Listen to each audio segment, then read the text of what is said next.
ஒடுக்குகிறவன் இல்லாதே போவான், சங்கரிப்பு ஒழிந்து போம் என்று சொல்லப்பட்டிருக்கிற தீர்க்க தரிசன வார்த்தைக்காக எங்கள் தேவாதி தேவனுக்கு கொடான கோடி ஸ்தோத்திரங்கள் உண்டாகட்டும். தேவ பிள்ளைகளுக்கு விரோதமான ஒடுக்குதல்கள், சங்கரிப்புகள் இல்லாமல் போகட்டும், ஒளிந்து போகட்டும். தேவ பிள்ளைகளை கீழே தள்ளி மிதிக்க நினைக்கிறவர்களுக்கு தேவனுடைய வார்த்தைகள் நிறைவேறட்டும்.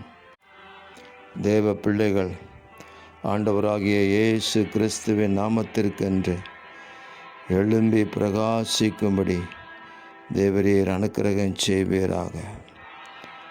ஆமென். ஒடுங்கின ஆவிக்கு பதிலாக பரவசமான நாட்களை கர்த்தர் கொடுத்து துதியின் ஆடையை கொடுத்து ஆசீர்வதியும் தேவரீர் அப்படி செய்கிறதற்காக ஸ்தோத்திரம்.